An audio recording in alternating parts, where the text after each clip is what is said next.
midi dañuy teer añ ba pare tëmbaat am ñaari voyage jàpp jën mais loolu tey mënul am. ku ne xam na ni jën ci tefes lay nenee ba am benn âge bi doo ko yéeg biir géej mais tey lu ci mel ni canal yooyu noonu ngay gis noonu canal 4 ak yeneen canal yi nga gis yooyu ñuy génne ndox mu salté loolu yëpp ci loolu lu gën a yokk ñàkkum jën bi ci la bokk. parce que man bi ma gën a nekk xale nii da ngay gis waxuma la mbalaaw quoi mais da ngay gis bu timis masaan jot nii da ngay gis jën yi teer dañuy jël suñu tànk nii di sànni nii quoi jën yi di teer lu mel ne ay talaar te loolu xam nga depuis mën naa ni depuis 88 ba léegi gisatoo ko. Les poissons et autres produits halieutiques deviennent de plus en plus rares. Les effets de la pollution sont passés par là. Évidemment, donc le poisson est une espèce qui vit dans l'eau, et quand les conditions de cet espace sont dégradées par une pollution, ça pâtit sur donc ces ressources-là.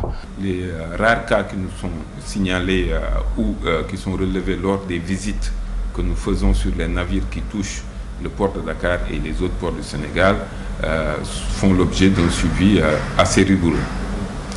Par contre, le nombre de navires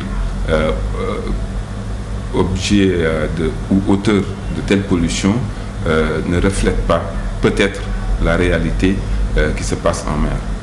C'est pourquoi la préservation de cette zone vulnérable concourt au développement et à la préservation de la biodiversité marine. Au-delà de cette pollution causée par l'homme sur la côte, d'autres formes de pollution sont plus redoutables et sont à craindre.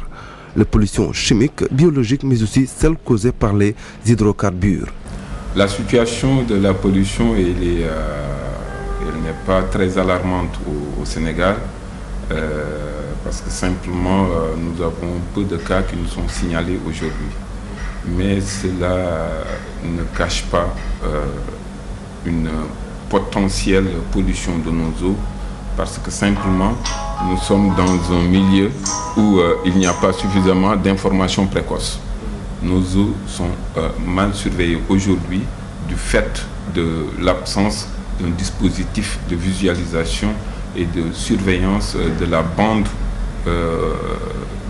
qui s'étend sur 200 nautiques, 200 000 marins, et qui fait qu'aujourd'hui, nous n'avons pas toute l'information pertinente des navires qui passent au large de nos eaux et qui sont potentiellement des pollueurs. D'abord, il faut percevoir la pollution sous deux angles. Sous l'angle des risques, sous l'angle de nos intérêts, qu'est-ce que nous avons à préserver, et sous l'angle aussi de la réglementation qui existe.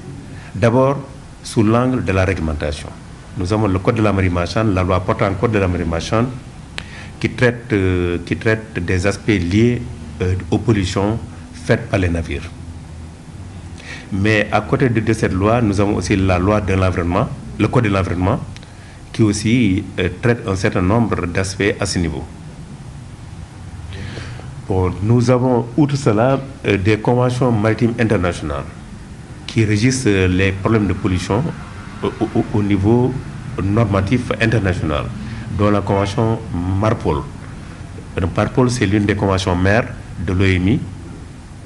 L'OMI, c'est l'organisation maritime internationale qui est basée à Londres, qui est à l'origine d'un certain nombre de standards et de normes que les États sont tenus de mettre en œuvre, une fois que ces conventions font l'objet d'une ratification à leur niveau. MARPOL donc contient 6 annexes, dont la pollution par les hydrocarbures, par les substances toxiques et nocives, entre autres. Il y a une annexe qui concerne la pollution par les déchets, et tout cela, c'est des facteurs de pollution. Mais les pollutions, c'est différentes formes de pollution. Mais les pollutions qui ont le plus d'impact et qui peuvent avoir le plus d'impact sur les intérêts du Sénégal, côtier et aquatique du Sénégal, c'est la pollution par les hydrocarbures et par les substances toxiques ou nocives. Les eaux sous juridiction sénégalaise restent un territoire à très haut risque, un no man's land difficile à contrôler. Bon, là, à ce niveau, je vous apprends qu'il y a annuellement près de 100 millions de tonnes de pétrole brut qui transitent au large de 90 à 100 millions de tonnes de pétrole brut, je parle du pétrole brut, qui transite au large des côtes sénégalaises.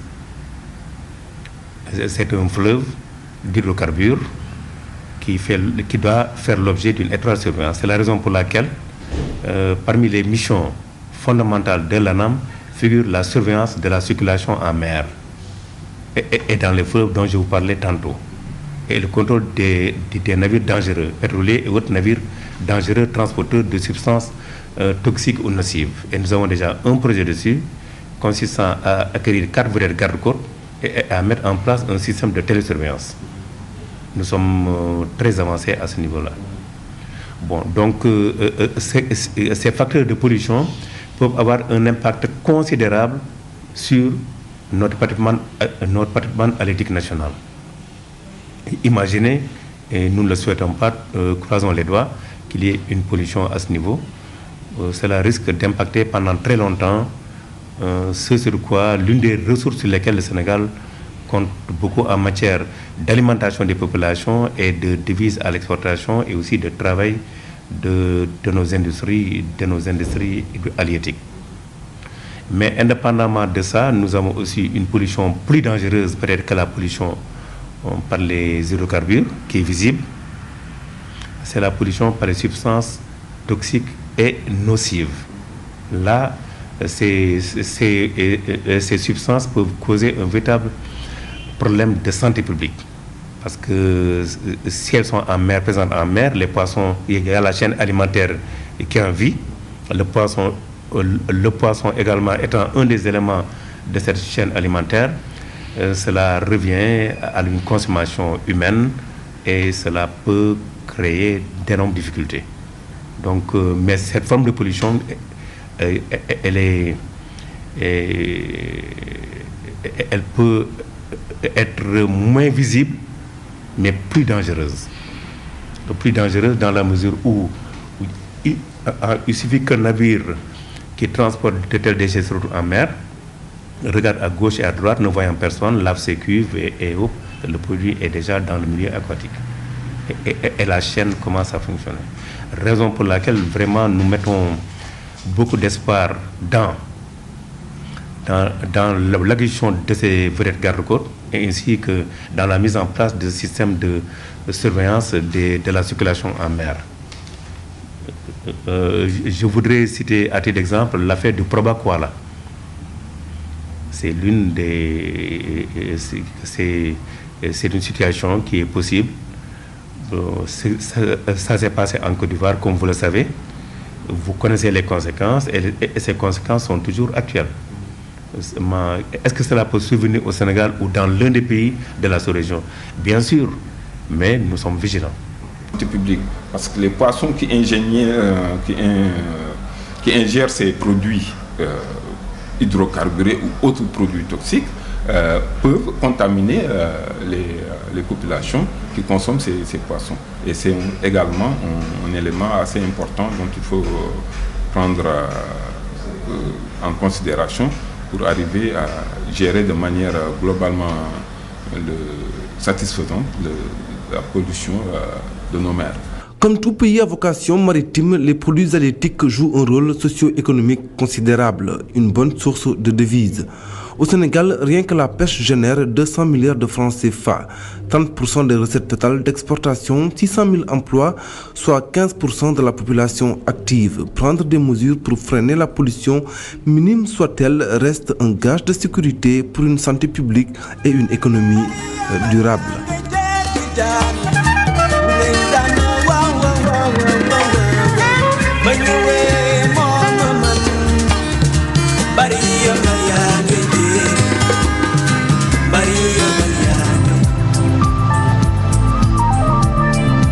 Dissa Pera, merci. Dissa que nous allons retrouver plus tard pour la rubrique Connaissance avec qui va nous amener à l'ANAM, l'Agence nationale des affaires maritimes. Alors, professeur, vous avez suivi avec nous ce documentaire qui faisait simplement le constat donc de la raréfaction des poissons liés à la pollution.